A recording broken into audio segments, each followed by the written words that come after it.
My name is Ryan. I work as an architectural designer. Ever since I was a kid, I loved looking at different houses and drawing detailed layouts to show my parents, impressing them daily. This passion never faded, and now I make a living as a designer. The architectural firm I work for isn't that large within the industry, but it emphasizes building strong relationships with clients and creating an environment where designers and clients can work together easily, making my job much more comfortable. This is all thanks to our CEO, Mr. Kagan, whose motto is to create such a great workplace, and I am really grateful for that. When I joined the company, Mr. Kagan personally told me to focus on my design work and to let him know if I ever encountered any inconvenience.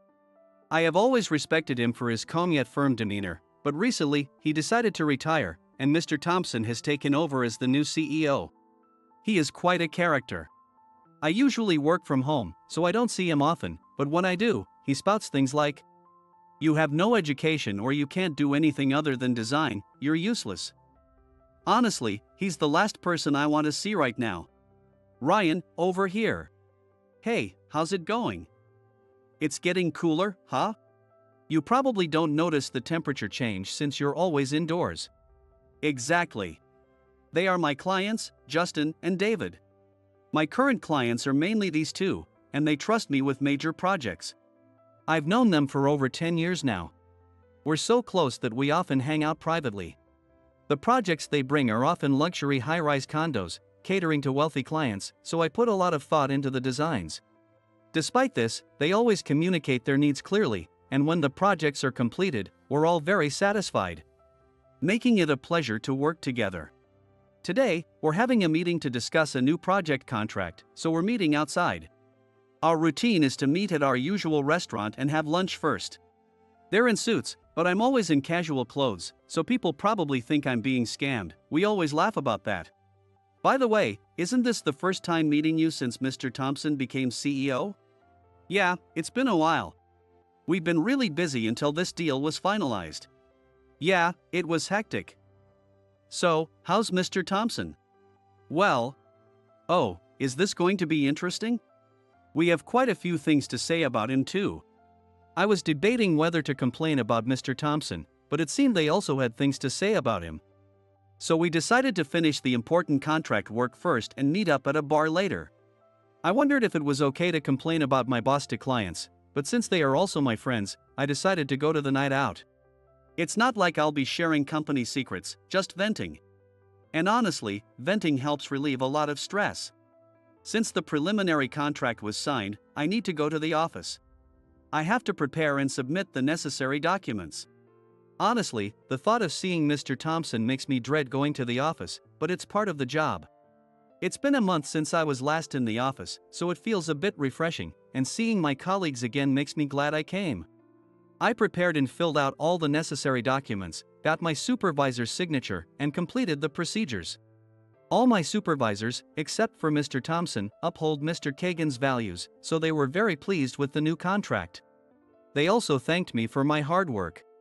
Talking to supervisors like them makes me reconsider thoughts of quitting and going independent whenever I have a bad encounter with Mr. Thompson. I felt that staying with the company provided a sense of security and protection. Hey, it's rare to see you in the office. Mr. Thompson, good afternoon. Got nothing to do, so you came in? Oh, no. I came in for a new contract. It's probably not a big deal. Don't exaggerate your achievements. He completely disregards my words and belittles me at every opportunity. Seeing this, I realize he hasn't checked the number of contracts any employee has handled since he took over. Because, believe it or not, I'm the top designer in this company when it comes to the number of contracts. Yet, he never acknowledges my work and constantly belittles me. While other supervisors recognize my efforts, it's still not a pleasant experience. As night falls, I head to the meeting spot to catch up with Justin and David. I now have fresh material to vent about regarding Mr. Thompson. Ryan, over here. David, good to see you. Sorry for being late. You're only 3 minutes late, don't sweat it. Tonight's gonna be fun. Sorry, I was stuck on a work call. Ryan, hey. Justin, good to see you. Done with work? All done. Let's have a great night. You're saying exactly what I said. Really? Didn't know that. It seemed like they both had a lot to vent about too. I was looking forward to unloading my frustrations, but now I was also eager to hear their stories. Cheers! Cheers! Cheers! So, tell us about the CEO. Where to begin? He totally disrespects me. You shouldn't be laughing about it. What does he say? He says things like I'm a burden just by being there because I'm uneducated. What? Saying a designer lacks education is nonsense. Yeah, but he has a way of really hitting you hard. And what else? He recently said that people who only know design are useless because they can't do anything else. No way. Does he know how much you've contributed with your designs? He's nuts. Seriously, who else can earn that much just from design? He doesn't realize you're a valuable asset. We've got a real problem here. Well, yeah. Design is all I really have. Hey, Ryan, do you know how many people can make a living with their design skills like you do? Only a handful. That's right. You should just leave the company and work directly with us. You'd make a lot more. Come on, David. We were having fun talking about my situation, but when I listened to their stories, it sounded even worse. Apparently, Mr. Thompson told them, "We have many other clients, so don't expect special treatment," right to their faces. Their company is our firm's #1 client, spending huge amounts of money. What on earth is he thinking? And it wasn't like they demanded special treatment, they just went to greet him when he took over. Honestly, shouldn't he have gone to greet them first? We're the ones benefiting from their business. Clearly, he hasn't visited any clients at all. Will we even be able to maintain these contracts? I know it's beyond my control, but... That night, we ended up having a great time venting about Mr. Thompson's terrible attitude. It was refreshing, but it made me worried about my future. Will I be okay? I muttered to myself on the way home. I've stayed with this company because it let me focus on design, but if that's now being criticized, maybe there's no point in staying. But still, there are advantages to being part of a company. David's suggestion, even as a joke, made me seriously consider going independent. Keeping up my contract numbers seems easier within the company, but would clients still work with me if I went solo? In the end, Justin and David are just business associates. No matter how much I think about it, I can't find an answer. Should I learn other tasks within the company? No, I can't see that happening. I was hired as a designer after all. And it frustrates me to just follow Mr. Thompson's orders. I've contributed to the company through my contracts, so I don't deserve all the snide remarks. Pondering these thoughts, I arrived home. I decided to stop thinking about it and go to bed. I have work the next morning. Since I work from home, my mornings aren't too hectic, but with the new contract, there's plenty to do. I'll focus on what's in front of me and try to forget about Mr. Thompson for now.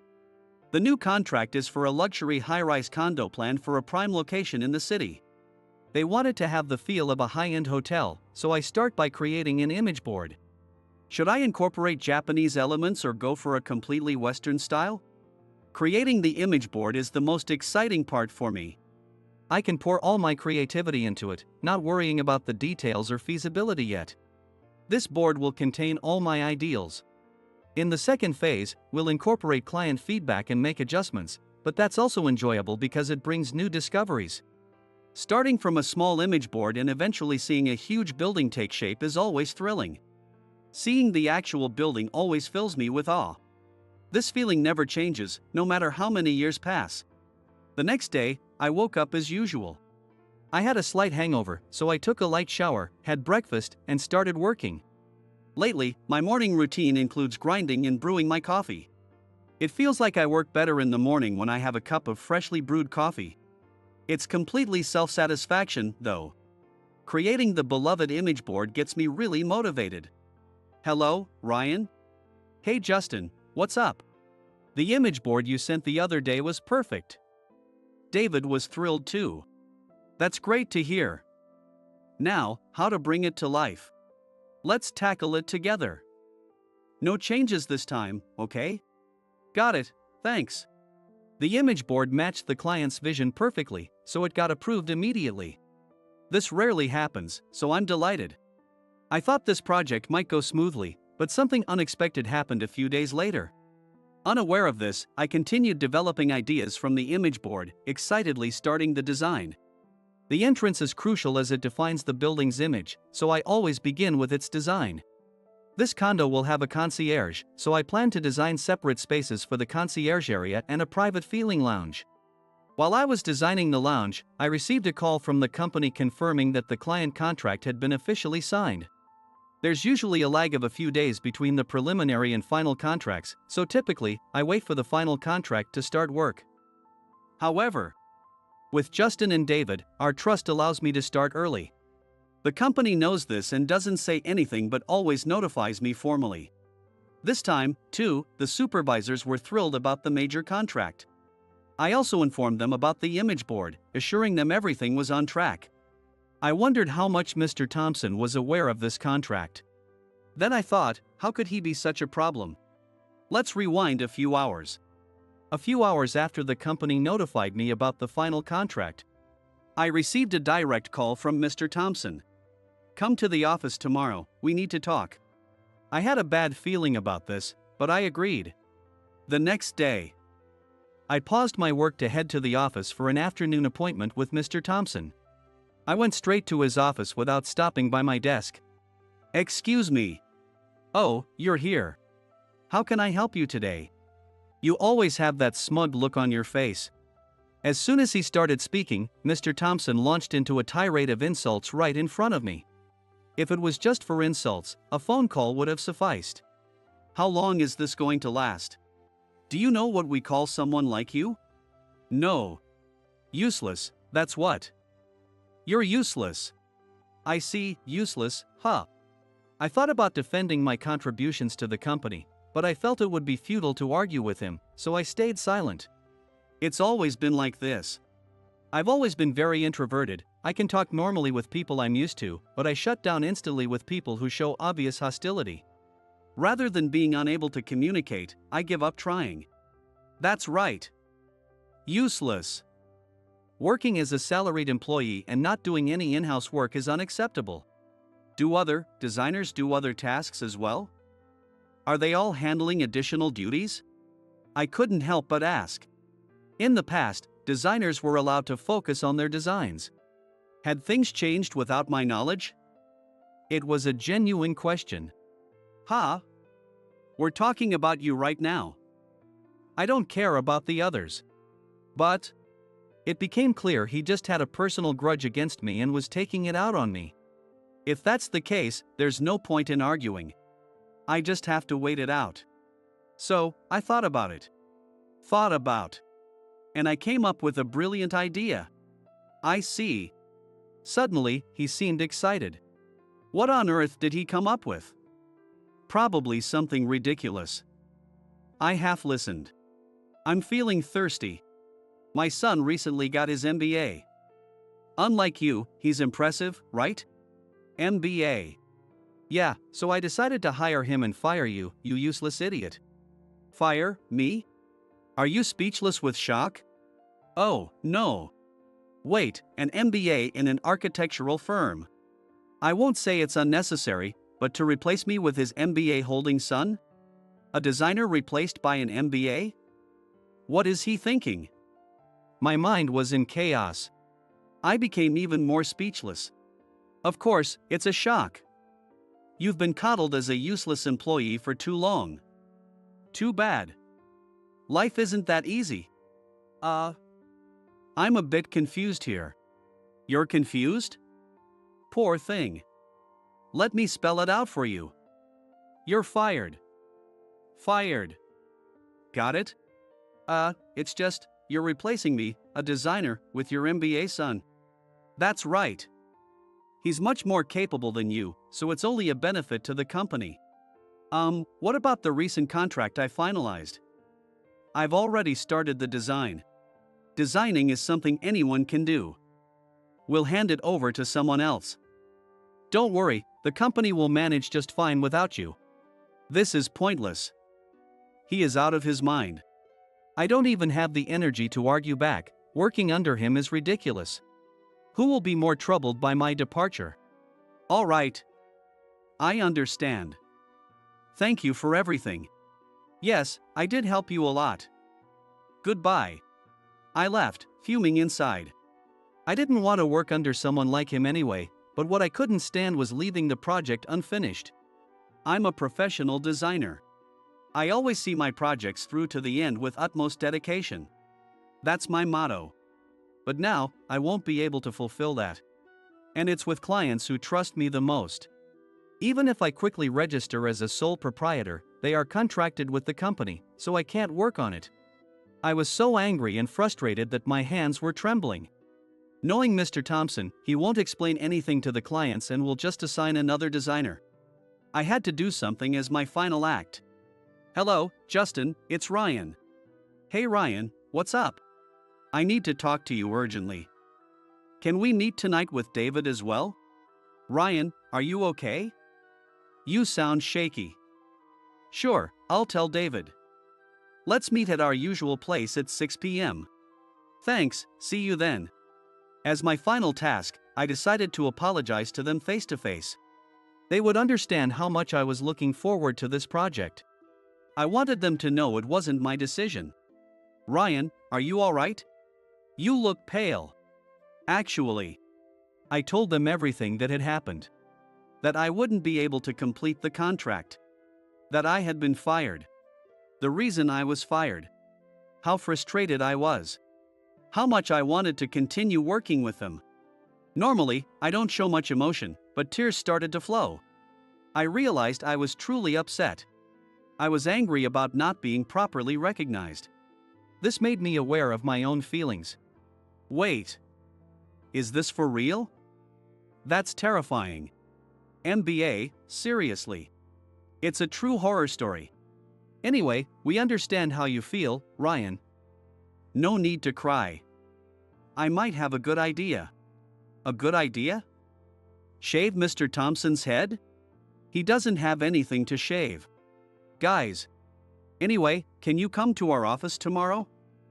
I'll have everything ready. Yes, I'm unemployed now, so I can definitely come. Quick with the self-deprecation, huh? I'll make sure he regrets what he did to you. Whoa. David's eyes are intense. Please don't do anything drastic, okay? Socially, no. But that company is in for a rough time. It's his own fault. I've had enough. I was a bit taken aback by David's intense anger, but it was touching to see someone angrier than I was. For now, I'll meet them at their office tomorrow and try to calm myself down. I wonder what they have planned for tomorrow. After venting about Mr. Thompson, we parted ways. On the way home, I vaguely pondered my future. I could join another company, but after this experience, the idea of going solo sounded appealing too. Starting a personal business might suit my personality better than establishing a company, but I couldn't decide. Even if I go solo, there's no guarantee I'll have the same luck with clients as before.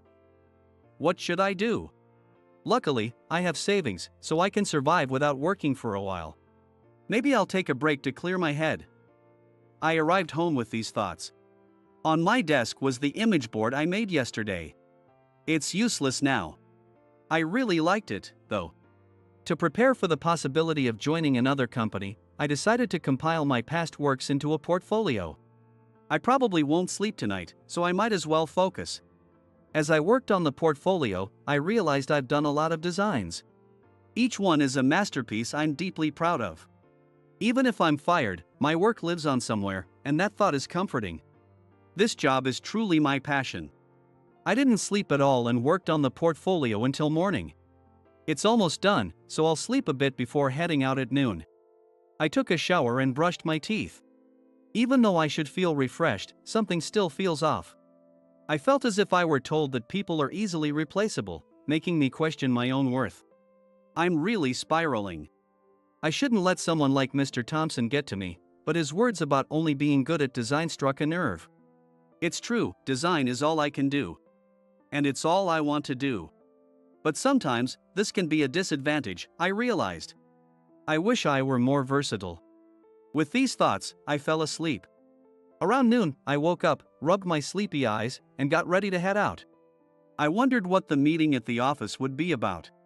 David said he wouldn't let it go, but I hoped it wouldn't escalate. I've always been terrible with conflicts. Being at the center of this one has taken a toll on me.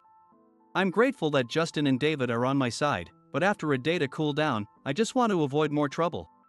At least I don't have to work under Mr. Thompson anymore. It sucks that he made such baseless accusations. But at least I realized what kind of person he is quickly. I kept telling myself this to find some solace. Hey Ryan. How are you feeling? Terrible. I've been questioning myself non-stop. You need to have more confidence. The problem is Mr. Thompson, not you. Plus, David came up with a brilliant idea. I'm so excited. A brilliant idea? Yeah, let's wait for him to come back and explain it.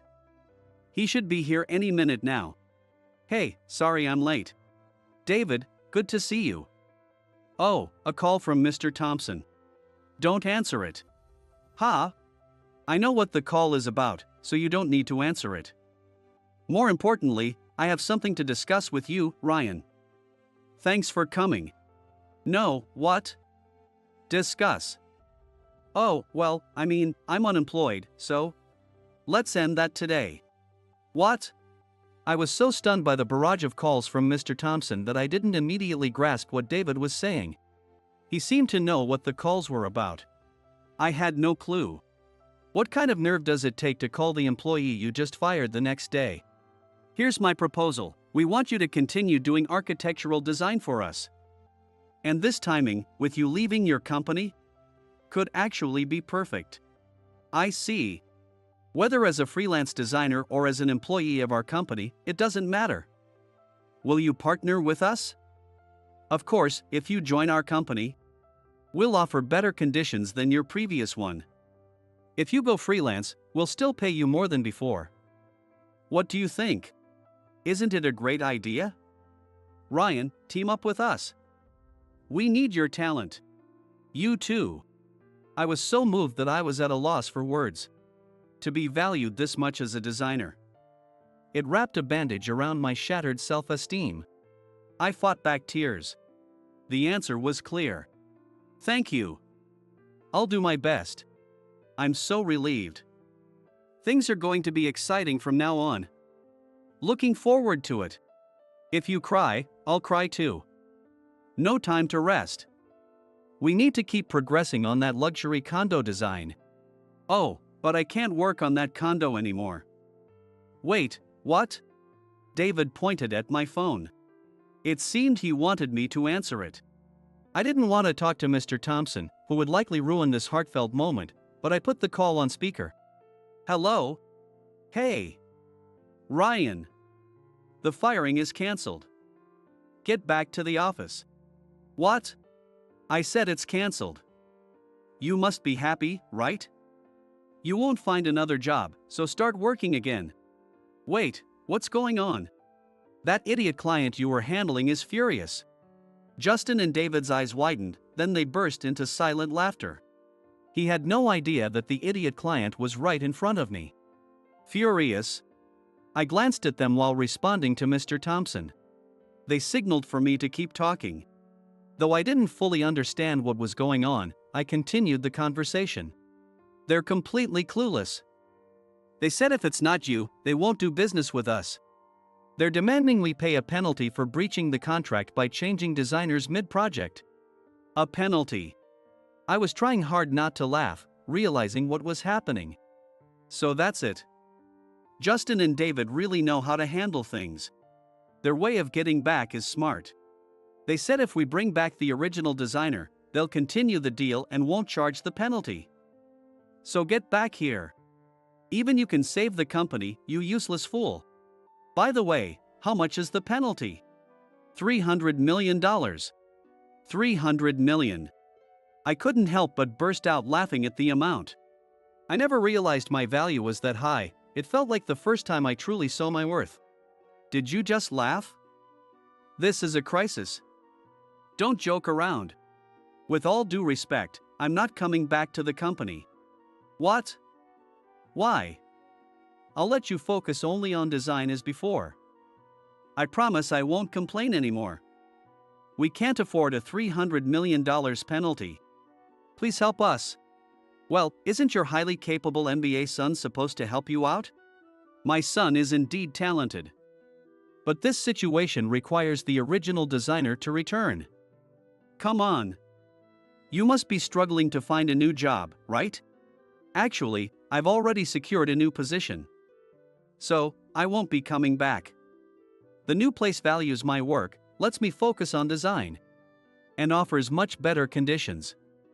There's no reason for me to return. What? Hi there, Mr. Thompson, it's David, the idiot client. What? Wait, why? He was completely bewildered. David's interruption was so funny that Justin and I were holding back tears of laughter, desperately trying not to make any noise. Mr. Thompson, you've not only angered your clients but also insulted a talented designer with immense value. You reap what you sow, calling clients idiots and talented designers useless. Now, who's really useless here? Ryan has been designing our luxury condos for years. We pay your company a lot for his talent, and it's a waste that none of it goes to him. So, we scouted him. Scouted? Yes, we signed a formal contract ensuring he gets what he deserves. He's now officially our exclusive designer. So, he can't come back? It's not that he can't, he won't. He said so himself, he won't return to a company that doesn't value him. But then the penalty. Of course, you'll have to pay it. It's in the contract. No other designer but Ryan can work on it. But that amount. I'll be held responsible as the president. Responsibility is a given. You created this situation yourself. But if I get fired, my reputation will be ruined. Mr. Thompson was now more worried about his own fate than the company's penalty. No matter how hard he tried, the situation was irreparable. It's clear that people who don't value others can't think beyond themselves, even in dire situations. That's your problem. We're conducting business here. That's what contracts are for. Surely you know that, right? David, he might not know. After all, he did think an MBA could replace a designer. Right. Mr. Thompson, you should think more rationally. If you want to do business. Anyway, our company won't deal with yours anymore. We've already sent a formal notice. Our lawyers are handling the penalty, so expect contact soon. Good luck. What? What's wrong with an MBA? My son is brilliant, just like me. Don't mock him. And lawyers, if it gets formalized. He kept babbling, but I hung up. The moment I did, the three of us burst into laughter. We laughed so hard we nearly ran out of breath. His son being brilliant like him was too much. We couldn't talk normally for a while. I was profoundly grateful to David and Justin for picking me up. They called me a talented and valuable designer. I needed to work even harder to live up to their words. Later, our lawyer sent notices regarding the penalty to Mr. Thompson and the company. It's still under negotiation. But the company will likely go under. According to the lawyer, half of the company's revenue came from my contracts, and even if they managed to pay the penalty, their future earnings would plummet. Additionally, my dismissal was deemed unfair, and I could claim compensation.